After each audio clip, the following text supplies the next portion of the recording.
Shalom Bapak Ibu saudara kasih Tuhan. Puji Tuhan pada pagi hari ini kita akan merenungkan bagian kita masing-masing di dalam kebenaran firman Tuhan supaya kita bisa berbagian di dalam pekerjaan Tuhan dalam keluarga kita masing-masing dan dimanapun kita berada. Catatan firman Tuhan kita pada pagi hari ini dalam bingkai tema seperti hatimu, kita akan membuka dan membaca di dalam Lukas pasal 15 ayat 1 sampai dengan 7. Kitab Injil Lukas pasal 15 ayat 1 sampai dengan 7. Saya akan membacakannya untuk kita sekalian Bapak Ibu ya, ayat ini. Demikian firman Tuhan. Para pemungut cukai dan orang-orang berdosa biasanya datang kepada Yesus untuk mendengarkan Dia. Maka bersungut-sungutlah orang-orang Farisi dan ahli-ahli Taurat katanya. Ia menerima orang-orang berdosa dan makan bersama-sama dengan mereka. Lalu ia mengatakan perumpamaan ini kepada mereka. Siapakah di antara kamu yang mempunyai 100 ekor domba dan jikalau ia kehilangan seekor di antaranya, tidak meninggalkan yang 99 ekor di padang gurun dan pergi mencari yang sesat itu sampai ia menemukannya? Dan kalau ia telah menemukannya, ia meletakkannya di atas bahunya dengan gembira. Dan setibanya di rumah ia memanggil sahabat-sahabat dan tetangga-tetangganya serta berkata kepada mereka, bersukacitalah bersama-sama dengan aku, sebab dombaku yang hilang itu telah kutemukan. Aku berkata kepadamu, demikian juga akan ada sukacita di surga. Karena satu orang berdosa yang bertobat lebih daripada sukacita karena 99 orang benar yang tidak memerlukan pertobatan. Amin. Bapak Ibu Saudara yang kasih Tuhan, beberapa waktu yang lalu kita mendengar jeritan seorang papa yang kehilangan anaknya. Itu Prada Luki ya, kalau kita pernah melihat beritanya. Prajurit 2 Luki, seorang tentara yang entah bagaimana kok akhirnya meninggal, desas-desusnya kok di tangan para seniornya, Bapak Ibu.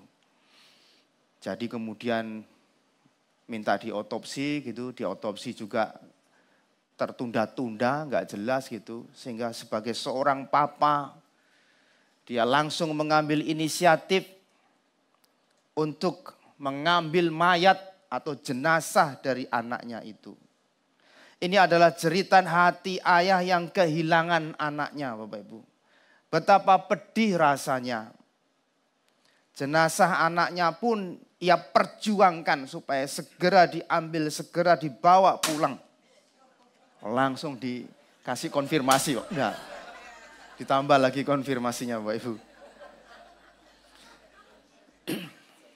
Bapak Ibu, kalau kita melihat hati seorang papa, betapa berharganya anaknya itu.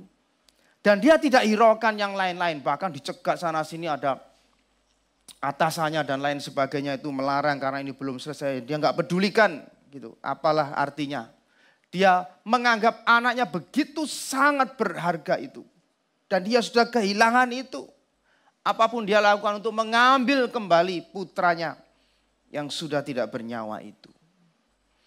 Bapak Ibu Saudara yang dikasih Tuhan, sesuatu yang sangat berharga dia bela sedemikian rupa. Perikop yang baru saja kita baca Bapak Ibu, ini membuka rahasia dari hati Allah sendiri. Jiwa manusia itu yang terhilang itu begitu berharga. Melampaui segala sesuatu. Adakah kita juga merasakan hal yang sama? Getaran yang sama ketika kita melihat jiwa-jiwa yang belum mengenal Tuhan Yesus Kristus. Ketika kita melihat orang-orang yang tersesat dan bahkan mungkin akan terhilang di tengah dunia ini. Bapak Ibu saudara yang dikasihi oleh Tuhan, kita melihat di ayat 1 dan ayat kedua itu ada awal cerita bagaimana Tuhan Yesus itu berbicara dan dia menerima orang-orang yang dianggap tidak layak. Tuhan Yesus bergaul dengan pemungut cukai. Bergaul dengan orang-orang berdosa yang dipandang oleh orang-orang Farisi itu orang-orang yang tidak perlu untuk kita pedulikan. Dan hal ini menimbulkan kritik keras Bapak Ibu saudara kasih Tuhan dari orang-orang Farisi dan ahli-ahli Taurat. Kalau kita melihat di sana dia bersungut-sungut, mereka semua mempertanyakan perlakuan Tuhan Yesus ini bagi orang Farisi. Nah ini orang Farisi nih Bapak Ibu ya. Orang Farisi dan bahkan ahli-ahli Taurat itu posisi dari pemungut cukai dan status orang-orang berdosa itu benar-benar tidak layak untuk diterima. Bahkan menjijikkan sekali kalau dalam pengertian mungkin yang lebih melankolis begitu ya. Sentimental gitu. Itu harus dijauhi mereka itu. Agar tidak mencemari kekudusan komunitas kita. Pemungut cukai itu dianggap sebagai pengkhianat Bapak Ibu. Sudah pengkhianat, bahkan secara moral mereka itu dianggap banyak menindas dan mencuri begitu. Anggapan umumnya, dan dia juga disamakan secara moral itu dengan yang rendahan, bahkan disamakan dengan pelacur begitu ya, dengan orang-orang rendahan, dan mereka pasti tidak akan bisa mencapai standar ketaatan dari hukum Taurat pada saat itu. Jadi ini Bapak Ibu bukan hanya sekedar soal moral yang rendah, tetapi juga dianggap sebagai komunitas orang-orang buangan yang nggak perlu dipedulikan, nggak perlu diperhatikan. Sudah dianggap sebagai pengkhianat, sudah secara moral begitu dianggap sangat rendah. Jadi mereka adalah orang-orang yang tidak perlu diperhatikan. Mereka begitu menekankan, ini orang-orang Farisi ini, ahli-ahli Taurat itu begitu menekankan kekudusan, tetapi menekankan kekudusan yang salah dengan menjauhi orang-orang yang berdosa ini. Karena orang-orang yang tidak layak ini takut mencemari kekudusan mereka. Mereka adalah orang-orang yang tidak layak untuk menerima kebaikan Bapak Ibu. Kira-kira begitu. Dan disinilah para pemimpin agama pada saat itu memberikan penilaiannya bagi orang berdosa. Bagi orang yang tidak layak itu untuk mendapat perhatian dari Allah itu seharusnya nggak ada. Mereka memandang kita perlu menjaga komunitas kita supaya tidak tercemari oleh orang-orang yang seperti ini. Namun Bapak Ibu, perumpamaan domba yang hilang ini mengingatkan kepada kita. Bukan sekedar ini soal cerita moral dari domba yang nakal. Domba yang lari mungkin, domba yang hilang, domba yang bandel. Bukan hanya sekedar cerita moral tentang itu, tetapi ini bicara bagaimana Tuhan Yesus menjawab masyarakat pada saat itu terhadap sikap yang tidak peduli dan tidak perhatian kepada orang-orang yang membutuhkan keselamatan dan orang-orang yang berdosa ini. Bapak Ibu sering kasih oleh Tuhan, di dunia ini sebetulnya banyak orang yang menuju kepada kesesatan. Banyak yang tersesat. Ini realita dunia kita Bapak Ibu. Saat ini penuh dengan orang-orang yang sebetulnya kalau kita bilang juga enggak layak. Yang jahat. Kita merasa tidak nyaman kalau kita kumpul sama mereka Bapak Ibu. Enggak nyaman. Bahkan kita nasihati anak-anak kita ya, kamu ya nanti kalau punya teman, cari teman yang baik. Nah, begitu ya. Jangan dekati teman-teman yang mursal, teman-teman yang jahat, teman-teman yang jelek, teman-teman. Jangan, kamu kalau cari teman nanti cari teman yang baik. Itu nasihat kita sering kali Bapak Ibu ya kepada anak-anak kita. Ya baik sih karena ada dasarnya juga. Tetapi kita menyadari bahwa di tengah dunia ini kita akan menemui begitu banyak dosa yang lengkap yang dilakukan oleh orang di dunia ini. Kita dapat menemui orang-orang di dalam penderitaan, di dalam kehampaan, bahkan di dalam kekecewaan hidup. Dan masih banyak yang lain yang sebetulnya mereka adalah orang-orang yang membutuhkan pertobatan Bapak Ibu. Membutuhkan berita kasih Tuhan. Kemarin kan kita mendengar kabar yang miris juga ya, ironis ya. Waktu kita lihat misalkan Immanuel Ebenezer, wah gitu. Tertangkap Bapak Ibu kan gitu oleh KPK kan. Nama yang sangat indah Bapak Ibu. Immanuel Ebenezer. Tuhan menyertai, Tuhan ada di sana dan Tuhan sampai hari ini menyertai. Ebenezer. Nama yang indah. Rupanya di balik nama yang indah ini ada pergumulan batin. Ada pergumulan dosa. Dan kita bisa datang sebagai hakim Bapak Ibu. Bisa saja kita datang sebagai hakim. Jandang mutok sing apik gitu ya. Kelakuanmu gak karu-karuan. Kita bisa Bapak Ibu. Dan itu adalah hal yang wajar saja. Kita mungkin merasa kita sangat kecewa dengan pejabat pemerintah yang seperti ini. Namamu saja yang baik. Perbuatanmu jauh dari apa yang engkau sandang dalam nama yang indah itu. Kita bisa datang sebagai hakim. Kita bisa datang sebagai orang yang menghujat. Yang mencaci. Dan kita bisa datang dengan berbagai macam cara Bapak Ibu. Tapi kemarin sedikit melihat TikTok singkat itu kok. Dia keluar dari itu kemudian dia menangis begitu ya. Tidak tahu ini tangisan, mudah-mudahan tangisan pertobatan gitu ya Pak. Mungkin perlu kita melatih diri kita di dalam memandang bagian-bagian ini. Bagaimana cara kita memandang seperti Tuhan Yesus memandang. Memandang orang-orang yang memerlukan pertobatan seperti ini Bapak Ibu. Maka saya katakan tadi dari kecil itu kita sudah dilatih untuk menghindari orang-orang seperti ini Bapak Ibu. Saya juga ngomong sama anak saya, jangan deketi itu kalau kamu nanti gegeran terus. Terus gak usah deket sama anak-anak yang nakal. Wah gitu, nasihat kepada anak saya juga begitu. Sedari kecil kita sudah mengkondisikan seperti itu. Golek konco sing apik. Jargon kita di dalam kitab itu kan terang Bapak Ibu. Bahwa pergaulan yang buruk itu akan merusak kebiasaan yang baik. Benar enggak? Benar. Itu benar Bapak Ibu. Tetapi itu kan di dalam kewaspadaan kita untuk menjaga diri kita Bapak Ibu. Itu bukan di dalam ketidakpedulian kita terhadap jiwa-jiwa yang membutuhkan pertobatan ini. Banyak jiwa yang tersesat. Dan banyak juga orang percaya. Saya juga mungkin seringkali tidak terlalu mau berurusan dengan semua itu. Terlalu merepotkan. Tetapi kita bersyukur di bagian ini sangat kontras sekali perumpamaan yang diberikan oleh Tuhan Yesus ini. Di ayat yang ketiga, ayat yang keempat justru yang memberikan gambaran seorang gembala yang meninggalkan 99 dombanya dia tinggalkan untuk sementara waktu untuk mencari yang bandel ini mungkin. Mencari yang tersesat ini, yang satu ini.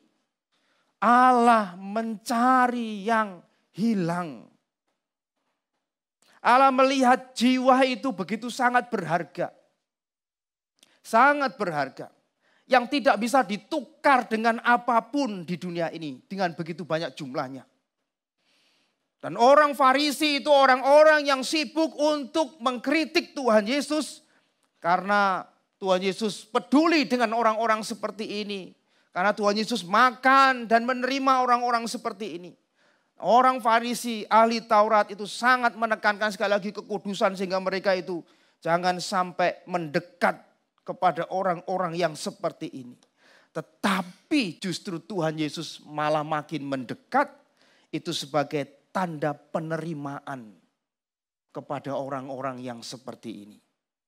Allah memiliki hati yang begitu lapang. Yang dipenuhi belas kasih untuk mencari yang hilang. Dan bersyukur karena karyanya. Pertobatan itu membawa kembali domba yang hilang itu. Menemukannya. Bukan dengan bandel dimarahi. Enggak begitu. Langsung dipeluknya, dipanggul, digendong begitu dengan sukacita. Bukan menghukum dan bukan malah ngomeli. Enggak. Gembala itu menggendong domba itu sebagai simbol pemulihan. Untuk dipulihkan dan simbol kelembutan. Dan akhirnya memang sukacita besar dirasakan oleh gembala itu saat dombanya ditemukan. Bapak Ibu, inilah hati Tuhan. kepada jiwa-jiwa yang tersesat. Inilah hati Tuhan kepada orang-orang yang berdosa, yang mungkin tidak layak menerima yang baik. Disinilah Kristus menggenapi dengan sempurna Bapak Ibu. Apa yang diperumpamakan ini. Di dalam Lukas pasal 19 ayat 10 tercatat di sana. Sebab anak manusia datang untuk mencari dan menyelamatkan yang hilang. Inilah hati Tuhan. Salib Kristus itu jadi bukti nyata. Tuhan gak ngomong tok istilahnya begitu ya. Tuhan datang mencari, menanggung, dan rela berkorban untuk membawa pulang orang-orang yang terhilang ini. Dan kita adalah orang-orang yang mengalami itu Bapak Ibu. Tidakkah kita mengalami itu? Atau kita sudah merasa, ya kalau aku ya memang lah seharusnya diselamatkan. Apakah kita merasa seperti itu? Kan tidak Bapak Ibu. Kita yang mengalami lebih dulu itu. Bagaimana Tuhan menjangkau kita dan menyeret kita dari api kebinasaan untuk menjadi milik kepunyaannya. Saya pikir itu adalah perasaan yang tidak akan pernah bisa hilang di dalam kehidupan kita. Dan tentu dalam keinginan yang sama juga seharusnya Bapak Ibu kita juga melihat ada banyak orang yang sedang menuju kepada api kebinasaan itu. Kita ingin jangkau dan kita ingin seret. Bahkan kita ingin memeluknya untuk keluar dari sana sehingga mengalami keselamatan dari Tuhan Yesus Kristus. Jika ada Bapak Ibu umpama saja ya. Jika ada seorang pasien lah ibaratnya dia. Pasien yang hampir mati gitu ya. Wes titik meneh tit gitu ya. Lalu ditolong sama dokter Novian misalnya umpama gitu ya. Ditolong oleh seorang dokter gitu ya. Yang begitu hebat gitu ya. Dan dia kemudian survive. Wah biasanya Bapak Ibu. Dia nggak bisa berhenti ngomong cerita kemana-mana. Biasanya. Karena begitu excitednya, sukacitanya. Biasanya gitu Bapak Ibu. Wah dokter ini loh, dokter Novian misalnya. Dokter, wah ciamik. Wis tokonya nenek apa-apa rono ae. Misalnya gitu ya. Biasanya begitu Bapak Ibu, harusnya begitu memang. Begitu pula harusnya kita kan. Rasa yang sama itu perlu kita alami Bapak Ibu. Kita yang sudah ditarik dari api neraka itu. Kita ingin ceritakan kepada orang lain juga. Dan hari ini kiranya kita bisa mengenal hati Allah itu terhadap orang-orang berdosa yang tersesat ini. Dan punya pikiran kerinduan menjangkau mereka. Anak saya itu suka ke pemakaman Bapak Ibu. Kalau ke Kediri itu mesti, papa lewat iku gigi itu, lewat sana. Maunya lewat sana terus. Bingung saya, sampai marah-marah saya juga. Wong tujuannya ke sana kok suruh lewat situ gitu ya. Dia senang sekali Bapak Ibu ke penghiburan apa gitu. Bahkan dia berani ngeyel dan berani nangis, nggak sekolah hanya untuk ikut penutupan peti, penghiburan dan lain-lain. Ini berani dia, sampai nangis itu ya. Dia senang dia. Ya. Karena sering ikut Bapak Ibu ya. Pokoknya kalau sudah lewat misalkan kayak gigi itu enek pelang bunga itu langsung. Pak siapa Pak yang meninggal gitu. Ya apa kabeh saya tahu. Bapak ya nggak tahu semua sama gitu ya. Selalu tanya begitu ya. Dan ya itu anak kan itu. Kenal enggak Pak? Siapa yang meninggal itu ini? Kalau sudah saya telepon dapat info begitu, duka cita, langsung dia, siapa yang meninggal? Selalu begitu. Dia senang karena apa? Mengikuti seluruh proses itu. Bahkan dia senang sekali untuk tabur bunga itu Bapak Ibu. Mungkin dalam pikirannya itu mungkin punya pikiran siapa lagi ya nanti yang meninggal ya gitu. Mungkin begitu ya, lebih senang lagi kalau banyak yang meninggal karena dia itu akan mengikuti acara-acara seperti itu Bapak Ibu. Ya itulah anak, dia senang gitu ya. Sampai di rumah itu buat acara penghiburan sendiri. Sungguhan ini Bapak Ibu. Dia seret box Dia seret box mainannya itu jadi dua, jadikan ini ditutupi jari. Langsung dia gini. Bapak Ibu, gitu. Langsung gitu Bapak Ibu. Langsung, Pak Yosua silakan doa gitu. Anak saya itu begitu. Terakhir nyanyinya pasti dia nyanyinya sampai bertemu. Sampai di rumah itu dijadikan tempat itu penghiburan loh. Tapi itu anak Bapak Ibu ya. Dengan sudut pandang yang berbeda melihat itu semua. Mungkin kesenangan, kesukaan. Siapa lagi yang meninggal dia enggak ada pikiran apa-apa, yang penting aku bisa ikuti acara-acara itu. Tapi bagi kita Bapak Ibu, bagi kita yang dewasa ini sudut pandangnya pasti beda. Kita melihat kematian itu di dalam duka.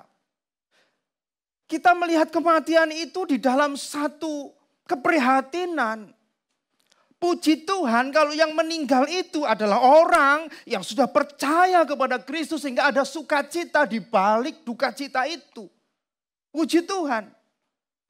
Namun berapa kali kita juga menjumpai teman kita atau keluarga kita, sahabat kita yang tiada dan meninggalkan dunia ini tanpa Kristus.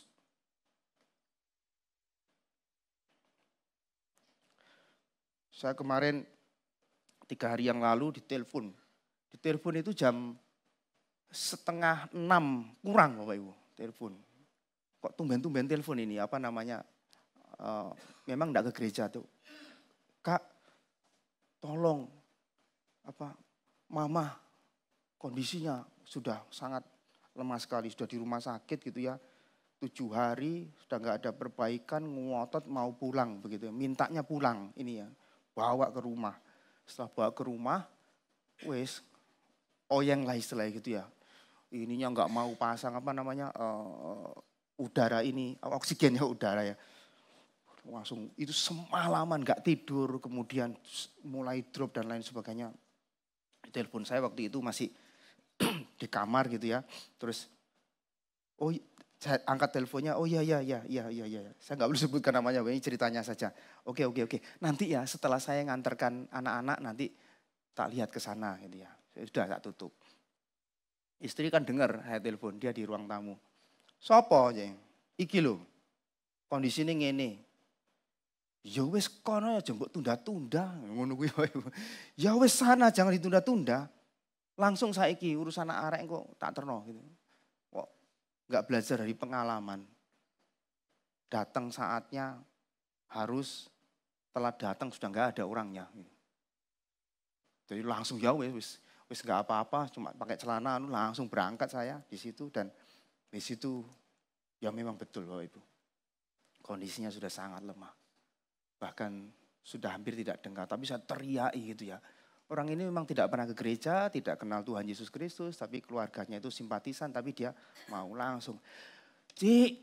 Tuhan Yesus mengasihi, percaya sampai begitu Ibu saya. Saya pikir ini kesempatan, gak ada lagi, kapan lagi gitu ya. Kalau dilalah survive sampai saiki Bapak Ibu ya, enggak apa-apa ya, puji Tuhan kan gitu ya. Jadi donganya istri saya, ketakutan istri saya enggak terwujud gitu ya. Tapi itu saya bergetar karena saya punya pengalaman kejadian Bapak Ibu. Menunda waktu. Kepeduliannya itu masih nanti lah. Akhirnya enggak ketemu Bapak Ibu. Puji Tuhan. Saya diingatkan kembali. Berapa kali kita bisa gagal untuk melewatkan momen-momen penting kita. Bahkan berapa kali kita gagal menciptakan momen itu sehingga satu demi satu orang-orang di sekeliling kita itu meninggal dunia tanpa Kristus. Mungkin kita belum punya pikiran sampai kita mau jadi misionaris ke daerah yang terpencil, yang menjangkau mereka yang yang jauh di sana di suatu daerah.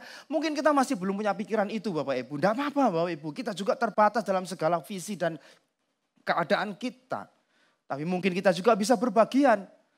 Kok ini bulan misi ini kita ada buka pelayanan misi, Departemen Misi Sinode GKT akan melayani di Singkawang, kemudian di Pasuruan dan lain sebagainya. Bapak Ibu juga bisa berbagian di sana sekalipun jiwa kita fisik kita tidak bisa menjangkau ke sana.